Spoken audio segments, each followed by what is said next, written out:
a little bit, That slow. was pretty good. That was pretty good considering the circumstances. Considering the fans out there might notice a little decrease in video quality. I am doing the show on the road at the wonderful, illustrious Dulles Airport Weston in lovely Northern Virginia. On location Nova. in Nova. Trying It's to get nice. yourself some free nights over here. I am not an advertisement, but a supporter of the crew of the show. I am a Marriott Gold member, so once in a while I get a perk. Very good. Hotel influencer over here. Yes, yeah, you know me, Mr. Points Guy, part 8 or whatever. How many people work for that website? But yes, it is on the road. We're gonna have a little reduced capability today, but we're still gonna put on a good show. You're also up late past your bedtime. Oh, this is not. I mean, like I am up late, but it's not nearly past my bedtime yet. We got plenty of time to roll this in, so I'm not worried about that. What I am worried about is all of our conjecture for weeks has come to pass, and alas, we are all tied up for the 6th seed with everything to play for going into the last week. Me and Kawhi Mia River are going at it for the last spot. I'm a little worried. Not gonna lie, it's win or go home for Kawhi. If I win, it's win or go home for either of us, and then maybe sandwich as a spoiler. But we're all tied up. If you guys tie, also I think he wins. Yes, I think that's his ticket. Yes, we tie, which is very possible. Like we are pretty. It will not be a blowout between us, and he is probably in good standing. So it's gonna come down to the wire. We should do a selection day special Sunday evening. Ooh, yeah. Do special edition. Ooh, maybe that's so we tried to get Kawhi on the show this week, but he is busy. Like, yeah, good for him. What is this? What are these lives? What are these lives people are leading? Yeah, I appreciate it. I'm glad he's having a good time out there. It is. I mean, granted, I am on a work trip for the first time in 2.5 years. So like, that's a sign of positivity, I guess. So for now, anyway. Hey, don't come there. Do we might have to do a championship show also on the road from Austin. We hadn't considered that. We should in person. Yeah, in-person championship. Is that going to be the championship week? I think so. It might be. All right. We're gonna have to postpone and do like a late week update with some things. We'll think about that. Yes. So stay tuned for that. Millions of fans. So nothing else really to talk about in the league because everything else is basically the same. 1 through 5 is set. The buys are set. Correct. Like there's no chance that. Correct. So everybody else is just watching you. And yes, Kawhi, all me. You are the center of attention, my friend, and that's very exciting. You've got a really tight one here. Yes. So I'm curious as the neutral third party, Nat. Give me your breakdown. Who do you got in the matchup? We both, as the fans do remember, many weeks ago, both predicted Kawhi to be the 6th seed, given the strength of the team coming back. He does have Durant back. He does have some of his injuries back. So, give me your take here. Who's gonna pull through?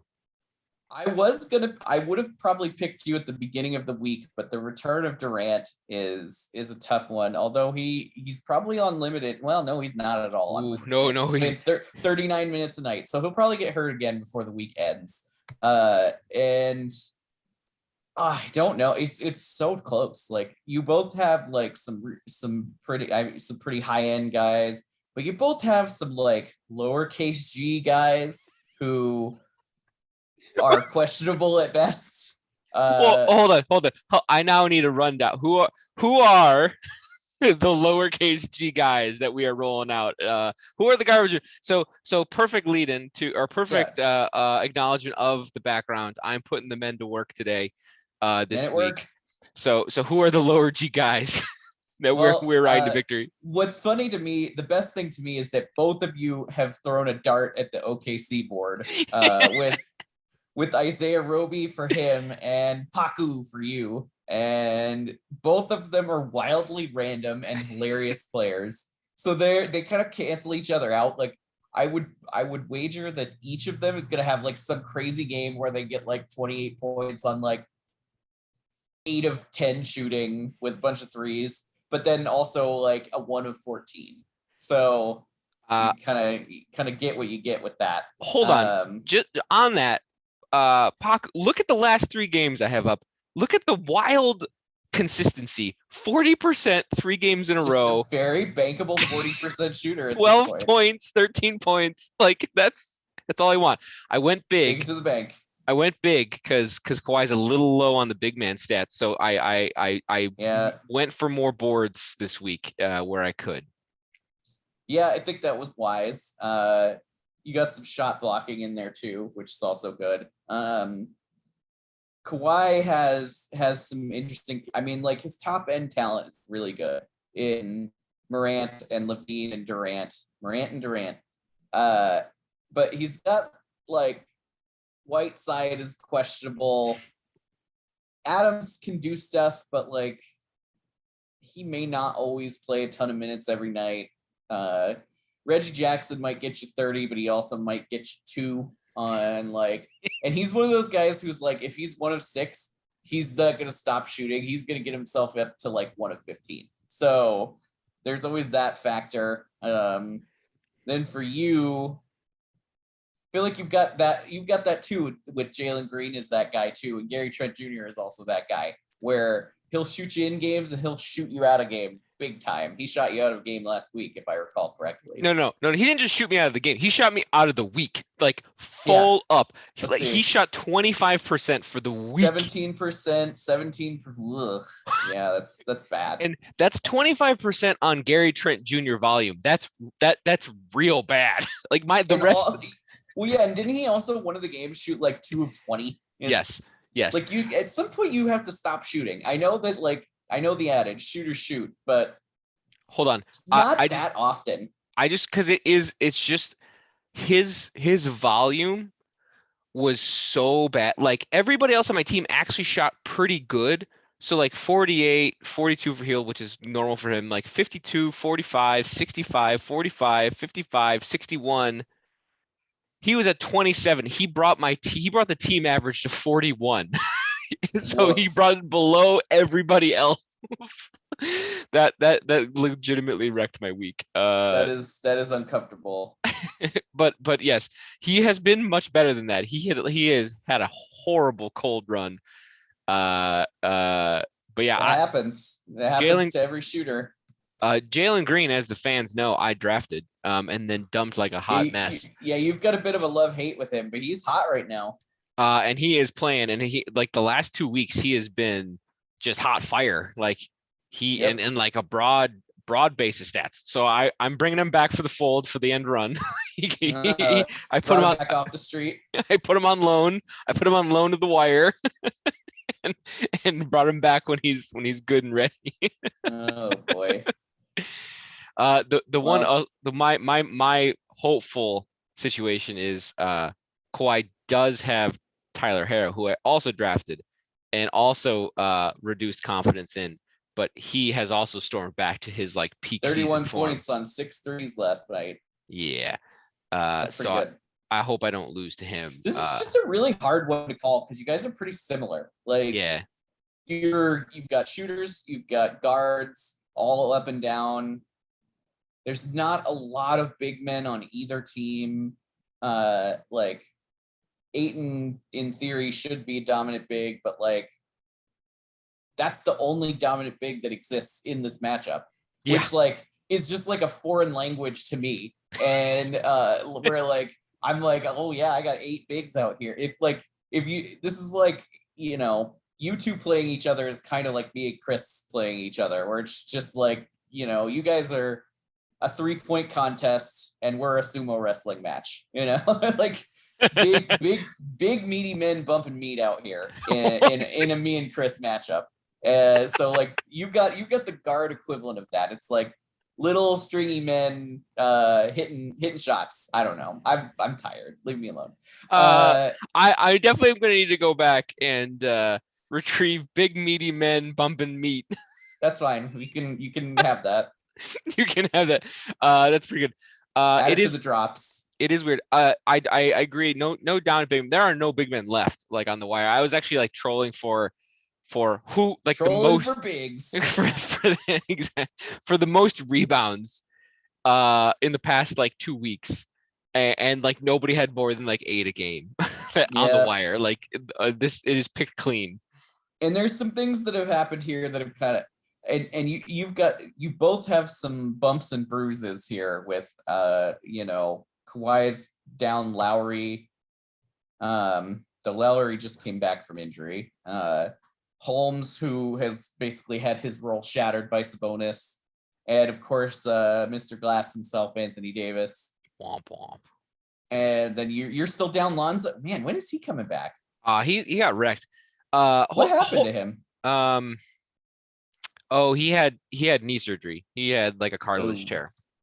So it's like a solid 8 weeks, like is what that's become. So they but shut like, him down so he could be ready for postseason, basically. I mean, it's like he got hurt after Caruso, and they were both on basically an 8-week timetable, and Caruso's not back yet, because of Grayson Allen, who I will not scream obscenities about. You should. Everyone should. He's the worst. Like it's gonna be really frustrating because like they're gonna maybe get all back together right before the playoffs, and now like the East is just such a bloodbath that like the window for the Bulls was like wide open, and now it's like slam shut, duct tape, like police tape, like and metal shutters called on it because Harden fell on top of it. Yeah, it's like really frustrating with the injuries on top of it. So he'll be back, but he's probably a couple weeks out still. But like Aldridge is also hurt. Clay got rested 1 game this week, so I couldn't play him. And that's always going to happen too. Like that's the challenge with him. It was like the worst scheduling situation where the back-to-back was Sunday, Monday. So then he didn't play the second game, but it's only the 3rd game of this week. So moral story, I wish I had better players. Although he's still short Davis. It's shocking how much the Kings hate Holmes. They're gonna deal him, right? They gotta deal him now. Like he's too good a player. And he's on too good of a contract. Like he's a real asset, like that could get you things, I feel like. Yeah. He's gotta be. And he's very, I don't know, he's one of those guys that isn't sexy, but like basketball nerds love him. Like all basketball nerds love him, except apparently the Kings, who don't have any basketball nerds on their team. I think resident he just started a new contract this season too. He got a 4 for $46, which is like a great deal for him. That's a crazy good deal for him. And because he had last season, he was good. Like he had like 20 and 10 almost. Yeah. That's I don't know. Weird. I mean, maybe he doesn't play any defense. I don't know, but that's never been a problem for the Kings in the past. Old man curmudgeon Joe. And he's only 28. Like he is right in his prime. I don't know. Doesn't make sense. I think a lot of people are going to be on the phone this summer for that particular individual. He is not favored by old man curmudgeon Joe, just as a contrarian. Which is how you know he's good. It's true. All right. So I don't know. So who are you going to put the money on? We got to pick. No hard feelings. You can speak your mind. I will use my same formulation that I use when I'm like thinking about a real basketball matchup versus a fantasy matchup. Who out of like the top 4 or 5 players has in the matchup has more of them, basically. So if you have take the 5 best players, who has 3 of them? And I think in this case, Kawhi has that. Kawhi has the top 7 best players. I would say top 3. 3 for sure, like no question. But then after that, I think you might have like the next 5. So like that's what makes it a tough matchup. Is it's like he's got a big top end advantage, but I think you kind of on the across the board have have more, you have like more live people that could have huge games. Like Heald could always have 10 threes one night. Kevin Love could have like a 20 and 10, you know. Ayton could string together 2 or 3 2020s on really high percentage shooting. Like there's a lot of upside there. And he's got more consistency of his top stars that is going to be hard for you to overcome. So you need the big performances. You need the upside from your shooters, basically. More live guys is my team name next season. Nice. I just want to point out Heald has turned into like this crazy balanced player on the Pacers. Like he's doing like 15 to 20 and 7 and 7 every night, basically, on pretty Very decent shooting solid. and threes, like, and getting defensive stats. Like I feel like the trade, made him care again. And he's playing like not just like spot 3 shooter. He's actually playing like real basketball. So that's cool. Just as a fun basketball note. Shot 83% tonight. So like I'll take that. Yep, 4 threes, 8 assists. That's a good night. All right. So Kawhi it is. I will both be sad, but also happy that our predictions from 5-6 weeks ago like panned out. If this goes down this way. It will make us look very smart. Yes. But I also be obviously sad. All right, so that's this week, the last and final good week of interest. So we are also thinking it is the last week of the regular season. We can take stock in our teams as we usually do most years. It's a good time. So Nat, what are you happy about with this season? What are you most disappointed about? And what are you going to do different next season based on what you've learned this season so far for the regular season? I guess I'll start with the bad first, because the bad is pretty obvious. There's 2 huge mistakes that I made this year that are still coming back at me. Number 1, on draft night, in the 6th round, or maybe it was the 5th round, my thing glitched up and I was attempting to draft Siakam and I drafted the wrong Raptor and I picked Boucher instead. Oh, that is bad. That's unfortunate. That would have changed the season around a lot had that happened the way it did. So that's thing 1. And then thing 2 was obviously the Dame trade, which was a disaster, an unmitigated disaster. Can you remind the fans at home, since it's been a while, what Sure. that trade composed of? John Collins and Jaylen Brown, who was injured at the time, for Damian Lillard and Jared Vanderbilt. I was angling for Evan Mobley as the addition, as the second guy in that deal, which I think would have probably made it a better. It wouldn't have been such a homer trade at that point. It would have been like a real trade. But Mikey held fast and fleeced the shit out of me. So good work, Mikey. Congratulations on that. That was great. It was a tough trade. It's probably going to end up costing me my season in the first round of playoffs this year. So that's going to be extra annoying. And then, so those 2 things, like if I hadn't done that and I hadn't messed up that draft pick, I'm probably up there in that 1, 2, 3 spot. I think those 3 guys would be huge, because I probably still would have got Simons when Dame went down as a Blazer watcher. Yeah, that wouldn't have changed anything. That wasn't like a handcuff. That was like, he's good. And Brown turned into, like, he was playing Brown, level, I think, when you traded him and he was hurt, and then he came back playing like Super Saiyan Brown level. He was playing fairly inefficient and was missing games here and there, and then had like a long injury. And I was like starting to get kind of desperate. I don't know. I just made a couple mistakes. It happens. Things that I am happy about. I like the general overall, like when I came in, my general goal was to be really good at everything. Like not really good, but like very good at everything, where like I could beat anyone on any category any week. And I came pretty close to accomplishing that. I was not great on turnovers or blocked shots. Those were like probably the 2, and maybe free throws. Like those 3 were a little rough, but like I still won him occasionally, and I had like a lot of versatility with scoring and big man stuff and shooting. So I was pretty happy with the balance, which is something I was really going for. And then individual players, I was really happy about the Bobby Portis pickup. That was kind of my move, probably my move of the season. He's been in the lineup literally every week, the whole season, ever since I did that. So basically like a fourth round player for free at that point. So that was probably my favorite move. I was pretty happy with my first couple picks. I went Curry, Sabonis, John Collins, Christian Wood, Brown. Like those first 5 picks, were all pretty good. Nothing after that was very good, but I nailed. I feel like I nailed the first 5 picks pretty well. Wow, all of those guys. 6, but like the 6 through 12 is just like who's who of broken people and people and swings and misses. Yeah, and people who like we all before the season were like hounding. Like I remember you and I were fighting over Thibault as if he was going to be like the second coming this season.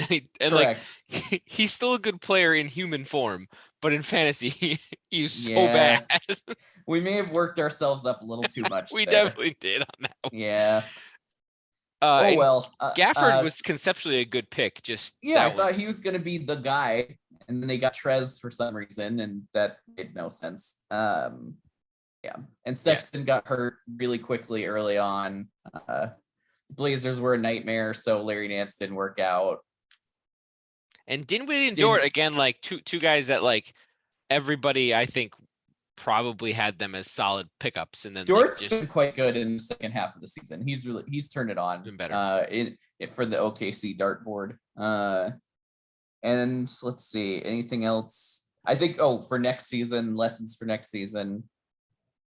I don't know. I mean, like definitely like being strong on the bigs, which was our takeaway from last season. It's not as much this year. It's a little bit more. There's a few more guards up at the top, but like you gotta get 3 or 4 really good bigs early on. Like, or if not early on, you gotta find them somewhere else. Like you gotta have 3 or 4 bigs that you can start every week with confidence, and that they're gonna give you double doubles or big guy stats plus shooting or lots of defensive stats. Like those, their efficiency is really hard to beat in that way. So, value the bigs, and don't trade away 2 of your best players for a guy who was underperforming and also hurt. So that would be my other takeaway. Gotcha. Even if it is one of your favorite players. I appreciated the Randall trade with you. He went for 46 and 10 with 8 threes last night. That was very helpful, and he really solidified the big rotation for me. Which is he's been up and down though. He's been up and down though. He's been horrible up until like 2 weeks ago, but in the last 2 weeks he's been nuts. So like he's basically the only guy on my team right now who is trending upward, which is good because I basically find myself the first round loss at this point because like Curry has been meh.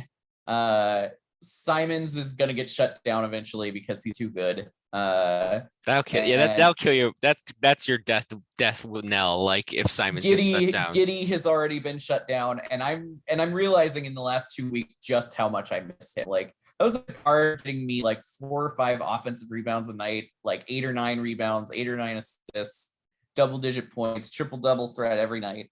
So he's done. Simons is going to be done if I get out of the first round, probably by like 2 or 3 weeks from now. And then like Curry is kind of meh, especially no Draymond. Like everyone's just hounding him. And then Sabonis is getting not so good because Sacramento is bad at basketball, and it's clearly dragging him down a little bit. He's still getting his like good numbers. He's like 18, 10, and 5. But he was more like 22, 13, and 7 before. Also, like, there's nothing to play for there right now. Like, and he knows it. Like, I don't know. There was nothing to play for in Indiana either. But like, Indiana, he was playing. Sacramento, I feel like he was playing for the trade. I feel like he was playing for the trade, and then he got the trade to a yeah, I think he was playing for the trade to Golden State, and he didn't get it, and now he's on the wrong Bay Area team. Yeah. And now he's sad and needs to be liberated from there. Him and Holmes, get them out of there. Save them. Somebody save them. We've already liberated Halliburton, so that's step one. So now just need to get Sabonis and Holmes out of there. Holmes to Golden State would be a good trade. I'm just saying. It would be a very good trade. It'd be a perfect trade. All right, off to you. I guess. So what are we saying? What are you proudest of? What do you regret the most? And what are your takeaways from the season? I'll also start with regrets. So obviously, unsurprisingly, all the regrets. my draft was an unmitigated disaster. But I have important points. Obviously, I over wishfully thought Ayton, who like not only didn't play like he's like a third round player this year. I mean, like he's not only underproducing my expectations, which were I was hoping for an improvement. He's like regressed below last season and also got hurt a lot. So like was a terrible first pick in general. Capella, I think that's one of those 2020 ones though. Like I think that's true. I think I said it to you that I was worried about the contract, and other than that, I thought it was a great pick at the time. I love him as a player, and that happened like the week of the draft, right? Like that contract news, it was somewhere in it was like right at that there. time. I'm mad about that. And then obviously the disastrous, which is still an injury driven decision. Regardless, we have no data to disprove how bad this pick truly was. But Michael Porter Jr. at 3 obviously kind of wrecked my season. We know. We don't need data. We know. Sometimes you just know things, and there are universal truths, and him not being worth a third round pick is one of them. Fine. The other thing though, which is my also thing to next year, but my regret is I got a little I missed multiple guys I wanted in a row, like people who were like it was my next pick and they went right before me, and I had to very quickly change tack, and it was like a critical guy, and like Lonzo, right? That was Lonzo and Paul, and the point guards I wanted went like literally two rounds in a row right before my pick, and it really jacked my plan, and then my draft became all the same guy, and that is you do have a lot of like shooting wings on that board. And nobody good at any. There's no outstanding. And this is my take for next season. You have to get guys who are really strong in a category. Like I think that's the key to this season. You need 1 or 2, really 3, like category winning guys. And then if it's the same guy doing one thing, that's obviously why they're like the first round picks. But Ayton actually is like a field goal percentage guy. And I thought that was kind of where I was going to go, like efficient shooters, but really like all those other guys Covington turned out to be a really bad pick too. Like actually, honestly, Covington is probably like the worst pick in there for me because it's still Porter, but you can tell yourself that. But like, I mean, like again, Porter you drafted him for a specific role and he didn't perform that role. Yes. Like Covington, literally yes. And then Porter getting hurt, like whatever, like any third round pick that gets hurt for the entire season is going to be bad. Like if let's look at third round picks just to make this point. Like LaMelo, Jimmy Butler. Vooch, Van Vliet. I mean, like a lot of these guys turn into top 10 people. LaMelo, so I'm just going to be like, whatever. Anyway, but like Rocco was like actually another linchpin pick for me. That was like my stocks guy. That would have like actually made the strategy work, and that all fell apart. And then everybody else was the same guy. So next season, I'm going to be way more cognizant of like the special categories. Like blocks is a big one. Like you need a block guy, like, and it's got to be a block guy, like somebody who's actually good at blocks. And like Robert Williams to me is like a top 5 pick next season. I mean, he's the top 5 guy this season, so yes, he probably will be. But I think that was like quietly people like he was like I don't think our draft thought of him as a top 5 player. Well, no, he didn't play like a top 5 player until this season. True. That's fair. Where'd he go? He made a monster leap. I mean, he was like 11th rounder, like something like that. Was he really that low? Or maybe he was like 6th round. Oh, 7th. There you go. Yeah. 7th round. So he's a first round pick to me. If he will continues 100% be a first round pick next He's season. A first round pick. In our league ranking, he will be ranked as a first round pick, I think. Yep. And so I think not a second. The specialists to me is a lesson learned, and also I over discounted injuries as a risk, and so like I should have taken Giannis, who like is good at everything, but like better at everything than everybody else, which is, I know, not shocking statement, but like that's where it's like you're getting so many boards and points and everything else that even if he's out a couple games, like he makes up for it every week, which I think is another key. So that two major lessons learned. You got to get Giannis the specialist guys. The pick there. And the first round I think you just need an all-out producer because there's 15 of them, and you can't gamble that. Even if they're going to be hurt, you need a primary just monster. So my top 5 next season, write this down, is going to be like Jokic, Embiid, Robert Williams, Giannis, and LeBron. I think LeBron's Would you pick done. LeBron in round 1? No, I think he's going to fall apart.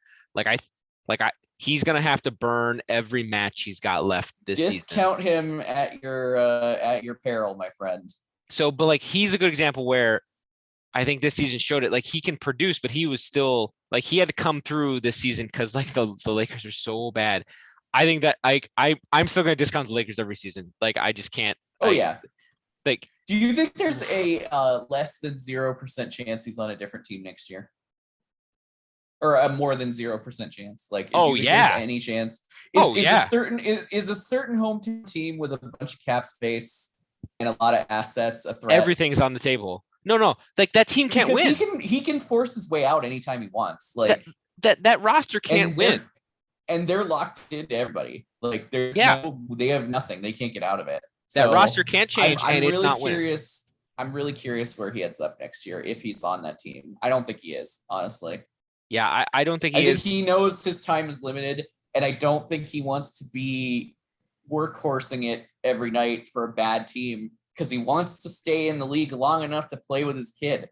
And like you can't do that if you're playing 45 minutes a night while Davis rests for 8 weeks with a slightly sprained ankle and Westbrook goes and like misses every shot he's ever taken. Yes, agree. The one thing, so to riff off this, I have no idea, and like that again, another discounting because if he trades teams, then he's doing exactly what he's doing, as you just said, of like sticking around, so he's not going to be producing. The one thing though, to your discount at risk, I think on top of like blocks being a key thing, I have to stop discounting triple doubles as like a legitimate stat category. And every team needs somebody. So like, DeJounte Murray should be a first round pick next season, if only for his like triple double. So like if you're not getting one of these top 6 or 8 guys, I feel like that's you must get a. So here is my criteria. You need a star, obviously, thing one. Which is why like I kind of went against the big thing, and I was just like Curry. Curry is a star. He will do Curry things, and he did. Like he has done had a good season. He hasn't played as well as he did last year, but he has been good. So you need a star right away, and if that star is a guard, you need to take it big in round 2. Like doesn't even matter like who else is there. You need to take big in round 2. You need a triple double guy in your first 2 picks because they will all be gone at the end of your first 2 picks. And I think I tried to do like the specialist thing. Like that's why I picked Gafford. He was shot blocking guy. Thibault is a steals guy. Clay is a threes guy. Like I picked all around people in my first few picks, and then I went pure specialist, and it backfired because I think because none of those guys were specialist enough. Like, that's the key. Know? It's like you there's like I think it's like the 3 categories that actually matter, like blocks, is like a true specialist category. Like you got to get a block guy. Right. Like we talked about this a couple weeks ago, how like it's the same people every year. Yeah. And like But triple double, you have to have a triple double guy. You got to have a block guy. And I think assists, like if you want it, you have to choose. You either have to well, if lean you have a into triple assists. double guy, you're probably going to also do well in assists. That's and true. you're That's probably fair. going to cough up a lot of turnovers because he has the ball all the time. So it's like that's I think that's the choice. That's sort of like the direction choice to me is like if you get a really strong triple double guy, do you lean in or out of the assist game? You lean in, I think. Well, I mean, but like because you're already going to turn it over. But you can protect, Like- right? You can that's your only turnover generator, and like you lean away from it, but you keep the triple doubles as like so. Like if I get a Jokic, right, I would actually lean away from assists, I think, and like a little bit and protect that turnover rate. But I'm or like DeJounte, you sort of get for free because he's so damn efficient. Yeah. I don't know. That to Well, me I is like think the if you- interesting pivot. I think if you there, I mean, like there are players who will lose you turnovers on their own, no matter what. Like Like there Russell got like, but I mean, Jokic turns the ball over a ton. Like, That's and true. that's fine. You know, he's what, third, fourth, fifth in turnovers. But like so third and like actually so this is actually a perfect point. So like this is Yeah. like Murray is so much more efficient than Jokic for 6 less triple doubles. Like that's a good example where you lean in or out to me. Like Yeah. you get Murray, you lean into assist because you're not actually losing the turnovers. You take Jokic or who's third, like Harden. Harden's gonna turn it over. Yeah. I mean, if you look at those numbers, like you know, Murray is an outlier there. Like Yeah, everybody else turns it over like crazy. And so like in that scenario, he like he just stands alone.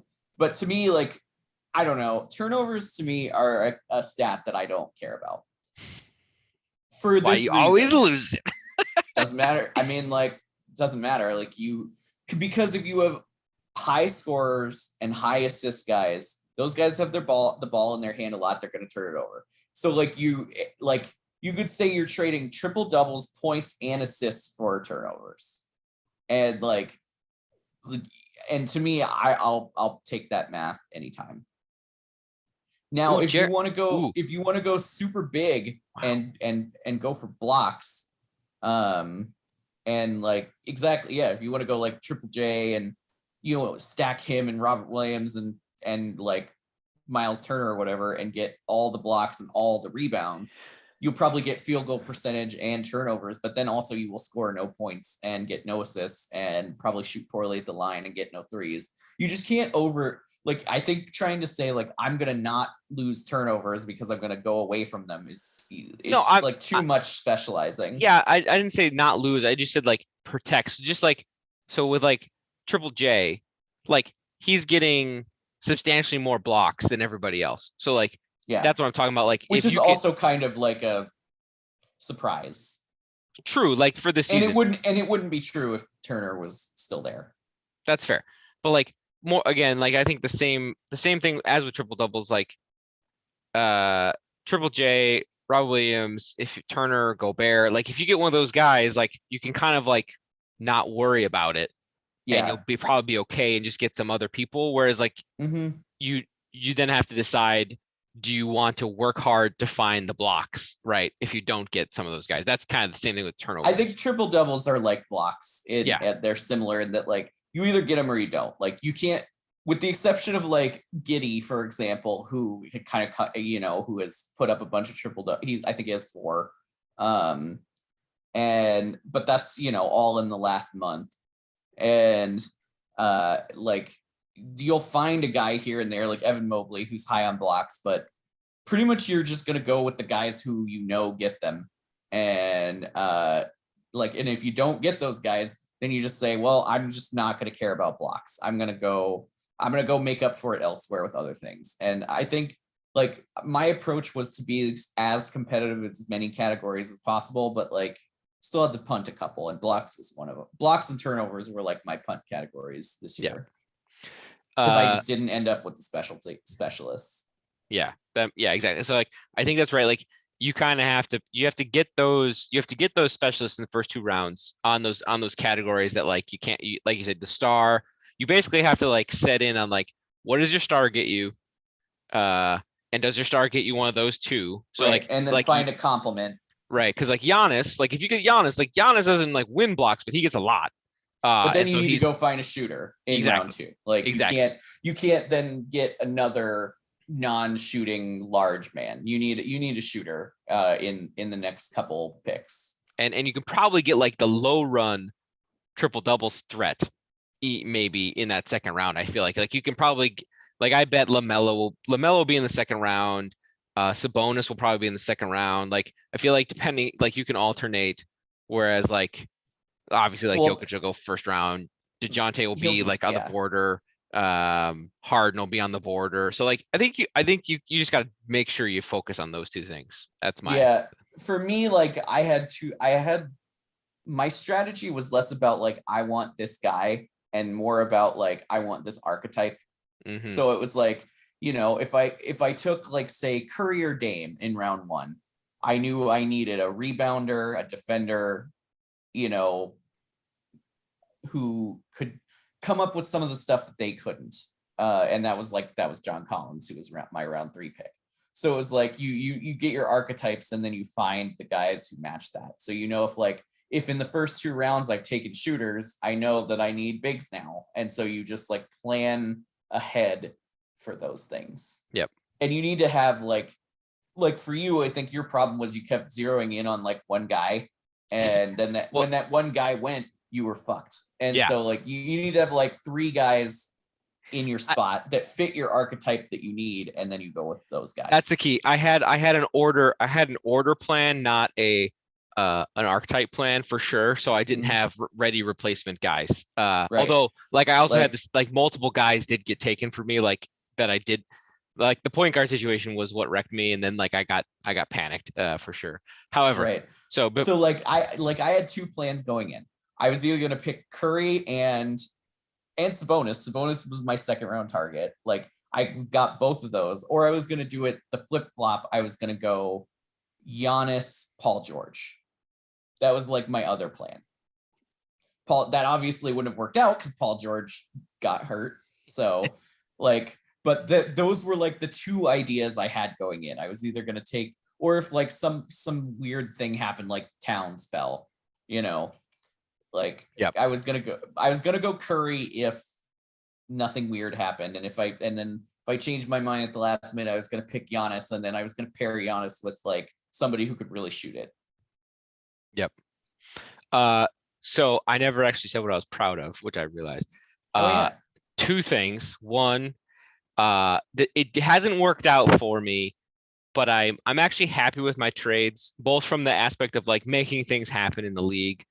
We did have a lot more activity this year, and that was fun. Had a lot more activity, and it made me reset the team, which like if I was staying where I was, like I wasn't gonna do anything. So like I don't think I'd be a better team with like Capella versus everybody else. Like everybody else got hurt that I got, which is like whatever. But like, and Capella hasn't been.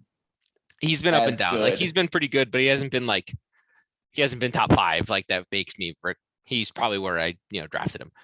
So I'm generally happy with that. And then I'm also happy, like completely like rebuilding the team basically from the ground up and going. You never quit. You always kept trying. So that's winning 6 out of my last 8. So like, and I got the 2 top MVP guys according to Yahoo in terms of like winning percentage of leagues. So like that's a win on the most playoff teams, right? Isn't that the? Yes, I think that is the measure. So like I'm happy Tyrese there. Maxey, that's gonna come in handy, I think, if I have any chance. Worst drop of the season? Arguably. I mean, we might have to go. We'll go back at the end of season awards and look at that. It's in the running. I've got a couple in there. Simons and him and Bobby Portis. Got a few. That's good. Portis is a regret, but Portis is your biggest regret, isn't he? It's as a half regret because I was out of moves. Like that was like the week where I had to just do massive surgery, and and I saw him available, and that was, I think, the week Lopez got hurt, and I'm like, man.